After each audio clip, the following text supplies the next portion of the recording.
Le 22 novembre 1953, John Fitzgerald Kennedy part pour le Texas. Président démocrate des États-Unis depuis 1960, le but de cette visite en territoire républicain est de préparer sa campagne de réélection l'année suivante.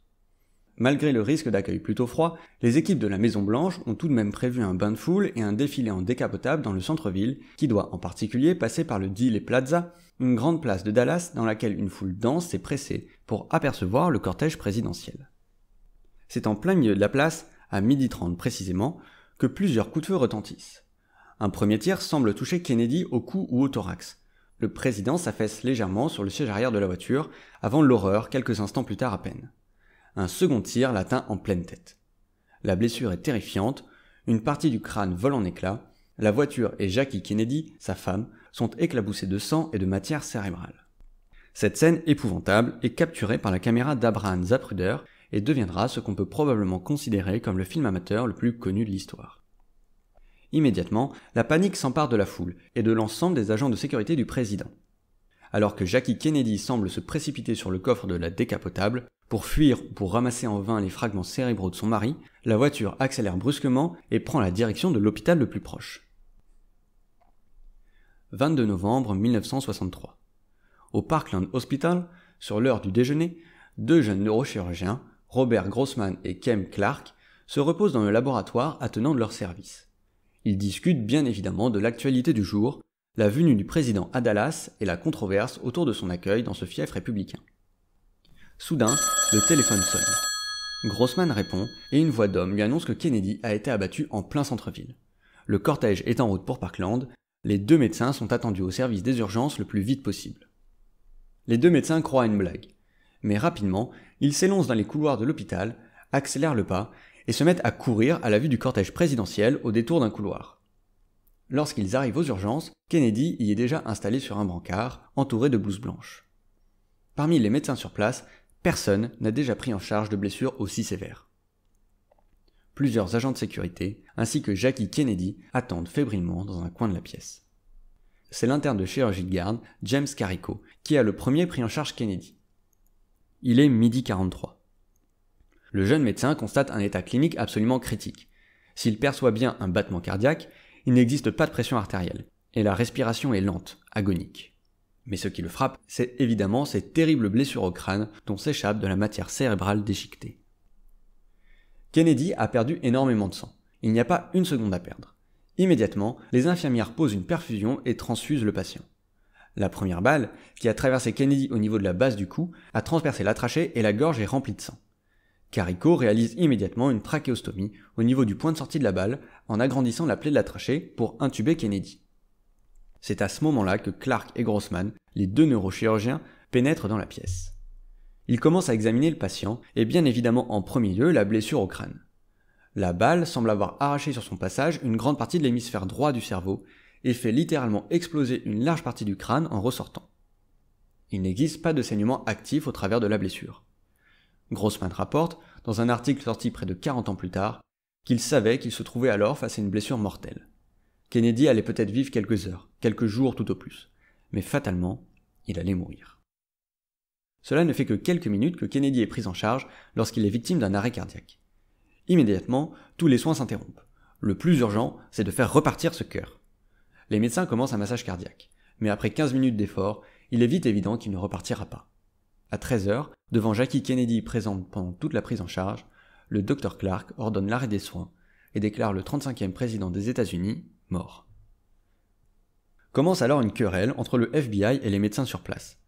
Ces derniers exigent que le président soit autopsié au Texas, comme le veut la loi. Les agents, eux, veulent rapatrier le corps et faire réaliser l'autopsie par des médecins militaires. Finalement, le corps de Kennedy est installé dans Air Force One, Jackie toujours à ses côtés. Il sera autopsié par des médecins de l'hôpital militaire de Bethesda, près de Washington. Cette autopsie fera rentrer l'assassinat de Kennedy un peu plus dans la légende et la suspicion. Les médecins n'ont semble-t-il jamais réalisé d'autopsie de blessures aussi complexes, les descriptions sont parfois assez floues, les photos prises en mauvaise qualité quand elles ne sont pas perdues. Il est difficile de tirer des conclusions claires de ces examens, ce qui est bien dommage et qui alimente encore aujourd'hui nombre de théories ou de fantasmes sur la mort de JFK. Celle-ci est un traumatisme majeur pour de nombreux Américains de l'époque. Son assassinat touche même l'ensemble de la planète. Il deviendra par la suite un mythe, les largesses et les manquements de l'enquête qui suivra alimentant toujours aujourd'hui nombre de théories du complot. Les preuves sont perdues ou détruites, archivées, publiées, et chacun en tire sa propre version de l'histoire à partir de preuves incomplètes et incertaines. Kennedy a reçu le tir fatal à 12h30, et pourtant il n'est déclaré mort qu'à 13h. Les médecins qui l'ont pris en charge rapportent même qu'il respirait encore à son arrivée à Parkland. On peut s'étonner que JFK n'ait pas été tué sur le coup, au vu de la gravité des blessures. C'est en tout cas quelque chose qui me questionne, et je vous propose de réfléchir à ce paradoxe dans cette vidéo. De quoi Kennedy est-il mort? Par quel mécanisme? Et pourquoi il s'est écoulé 30 minutes entre le tir et l'acte de décès? Je vais tenter dans cette vidéo un numéro d'équilibriste. Pour ça, je vais essayer de baser notre réflexion sur des éléments consensuels, en essayant de ne pas prendre parti entre les multitudes d'explications possibles. Il ne s'agit pas de trancher entre ces théories sur le nombre de tireurs, sur la direction des tirs ou sur un complot. Ce qu'on veut, c'est avoir une idée du mécanisme qui a provoqué la mort de Kennedy.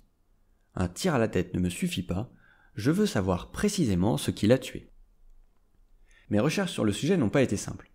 Une première recherche sur Google ne m'a pas été d'un grand secours.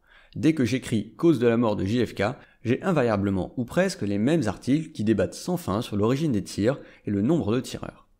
Rien qui ne m'explique le mécanisme physiopathologique létal. Je me suis donc orienté vers la littérature spécialisée, avec plus ou moins de succès. Plusieurs études de neurochirurgie reviennent sur les événements, mais l'essentiel du débat tourne autour de l'analyse des blessures pour déterminer l'origine des tirs et non pas les mécanismes de la mort. Et on se rend vite compte que ces analyses médicales, même par les plus grands spécialistes, sont généralement stériles. Tous se critiquent par articles interposés, pas sur leurs interprétations médicales, mais sur la véracité même des preuves. L'autopsie de Kennedy est opaque. Les photos des blessures prises à ce moment-là ont été perdues. Les témoignages divergent. En bref, dans les détails, on ne peut jamais être sûr des informations qu'on a sous la main. Et c'est bien pour ça qu'il est bien complexe de répondre à notre question du jour. Et je me garderai bien de conclure à une vérité définitive. Si des centaines de personnes, avec un accès à des informations que je n'ai pas, n'y sont pas parvenues, ce n'est certainement pas moi qui y arriverai. Un bon point de départ pour tenter de comprendre les choses serait déjà de savoir ce qu'il se passe quand une balle traverse un cerveau. Sur ce qu'il se passe lors d'un headshot. Il existe plusieurs études sur le sujet, bien moins sulfureuses que celles portant sur l'assassinat de Kennedy. De nombreux articles scientifiques rapportent des cas de victimes de coups de feu à la tête qui ont survécu, et même certains qui sont restés conscients plusieurs minutes après le premier coup de feu. C'est par exemple le cas de plusieurs personnes qui se sont suicidées en se tirant 2 fois dans la tête. Ce n'est pas souvent, mais certaines études avancent tout de même une fréquence de 1 à 4% des suicides par arme à feu, quand le suicidé se tire dans la tête. Mais la plupart de ces cas concernent des armes peu puissantes, avec des balles assez lentes, qui causent donc moins de dommages au cerveau. Il existe très peu de cas avec des fusils de guerre, comme c'est le cas pour Kennedy. Dans ces rares descriptions, la survie du patient s'explique par la trajectoire très chanceuse de la balle. Soit elle passe juste entre les 2 hémisphères cérébraux, et donc ne provoque pas de dommages neurologiques, soit elles sont freinées ou arrêtées avant d'atteindre l'encéphale. Il faut relativiser la chance des patients en question, car le plus souvent, ces balles sont freinées par des os avant d'atteindre le cerveau, ce qui limite son potentiel destructeur et la rend moins dangereuse. Pour le cerveau. Mais pas pour les os en question, qui sont souvent ceux du visage, et donc les séquelles sont souvent très très lourdes. Kennedy ne semble pas appartenir à cette catégorie-là, car il a probablement été inconscient à la seconde où il a reçu le 2e projectile. Mais avec ce qu'on vient de découvrir, il n'est désormais pas si étonnant qu'il ait pu survivre quelques minutes. S'il existe des cas où la victime a pu marcher près de 200 mètres après avoir été touchée, on peut imaginer JFK survivre plusieurs minutes au tir fatal. Mais ça ne nous informe pas sur le mécanisme du décès. Pour ça, il va falloir réviser nos bases de balistique. Une balle peut causer 2 grands types de blessures quand elle traverse un corps humain. Elle provoque tout d'abord, et c'est logique, la désintégration des tissus qu'elle traverse directement, provoquant un vide le long de sa trajectoire que les médecins appellent en anglais la permanent tract. Cette trace permanente, mais c'est définitivement plus sympa à dire en anglais, représente une perte définitive des tissus qui étaient encore là il y a quelques centièmes de seconde seulement, avant que la balle lancée à pleine vitesse ne les écrabouille. Le 2e grand type de blessure est la cavitation temporaire. La balle est porteuse d'une énergie cinétique importante qu'elle va consciencieusement transmettre aux organes qu'elle traverse, ce qui va engendrer sur son passage une déformation des tissus au contact direct de la permanent tract. Ils vont être brutalement projetés vers l'extérieur, causant une sorte de cavité, avant de revenir à leur place initiale du fait de l'élasticité même de l'organe. C'est bien pour ça qu'on dit qu'il s'agit d'une cavité temporaire. Ces deux mécanismes s'observent dans tous les tissus du corps. Cependant, le cerveau apparaît particulièrement vulnérable pour plusieurs raisons. D'une part, le cerveau est un organe particulièrement peu élastique, à la différence de la peau ou d'un muscle par exemple. Ainsi, là où dans un muscle les déformations dues à la cavitation temporaire vont être bien amorties, elles seront nettement plus destructrices dans le cerveau. L'autre facteur crucial dans la vulnérabilité cérébrale, c'est la présence même du crâne. Le crâne est là de base pour protéger le cerveau des chocs, et il fait habituellement bien son job. Mais il devient très vite délétère quand une balle le traverse et crée une hyperpression importante à l'intérieur. Je vous le disais tout à l'heure, la cavitation temporaire chasse brutalement les tissus traversés vers l'extérieur. Sauf que dans le crâne, ça consiste globalement à écrabouiller le cerveau contre la face interne de la boîte crânienne. On imagine facilement que ça ne doit pas forcément faire du bien à notre cervelle. Et ça peut expliquer qu'on retrouve, dans ces cas-là, des lésions cérébrales diffuses au niveau du cortex, la couche la plus externe du cerveau. On peut aussi par exemple observer de multiples petites hémorragies. De plus, cette surpression n'est pas homogène et tend à suivre des lignes de force, ce qui va d'autant plus déformer le cerveau et l'endommager davantage. Cette hyperpression, lorsqu'elle est majeure, peut provoquer des fractures indirectes du crâne et même aboutir, dans les cas extrêmes, à un type dit explosif, ce qui pourrait être le cas de Kennedy. Cette hyperpression a donc tendance à chasser le cerveau de la boîte crânienne, qui est bien oppressante dans ces cas-là. Malheureusement, il existe naturellement un orifice par lequel le cerveau peut s'échapper face à cette pression, le foramen magnum, le trou osseux à travers duquel le cerveau, via le tronc cérébral, est connecté à la moelle épinière. Sauf que fuir par là est une bien mauvaise idée. Ça comprime le tronc cérébral, là où est régulée par exemple la respiration, et peut donc aboutir à une mort très rapide. Dans le cas de Kennedy, le type explosif est le signe d'une hyperpression majeure, mais qui a ensuite probablement limité ses effets dans un second temps. Cette hyperpression initiale a été responsable de nombreuses fractures du crâne avant qu'il n'explose, laissant transparaître les lésions cérébrales importantes causées par le passage de la balle. Sans présager la direction du tir, la trajectoire de la balle semble passer par le lobe occipital droit, puis traverser le cerveau jusqu'au lobe pariétal droit. Certaines observations médicales estiment qu'environ 70% de l'hémisphère droit était détruit ou manquant. Cependant, ces observations sont à relativiser, car d'autres sources rapportent un poids total du cerveau de 1,5 kg, ce qui correspond grosso modo à un cerveau intact. Cependant, les lésions cérébrales de l'hémisphère droit semblent très étendues, et c'est ce qui pourrait expliquer la perte de connaissance de JFK a priori immédiate et sa mort peu de temps après. En effet, l'énergie transférée par la balle aux tissus cérébraux les a très gravement endommagés, et c'est ces lésions directes de la balle qui sont probablement à l'origine de la perte de connaissance immédiate. Dans la littérature médicale, on peut relever plusieurs points communs chez les patients qui ont survécu à un tir dans la tête et chez ceux qui n'ont pas perdu connaissance. Nous l'avons dit plus tôt, dans la plupart des cas, il s'agit de balles assez lentes, soit parce qu'elles ont été tirées par une arme peu puissante, soit parce qu'elles ont été ralenties par des os. Mais on peut aussi relever que certaines zones cérébrales touchées étaient plus fréquentes dans ce cas.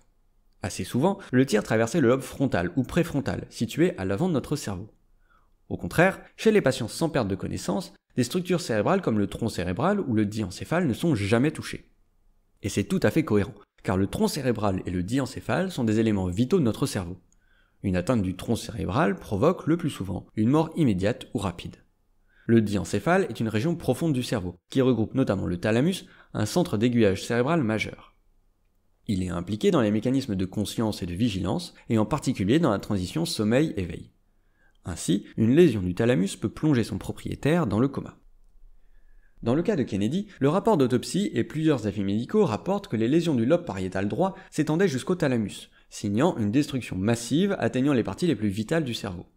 On retrouve aussi des observations des lésions des ventricules cérébraux, sortes de ballons gonflés de liquide situés sous le cortex et qui servent d'armature au cerveau, entre autres.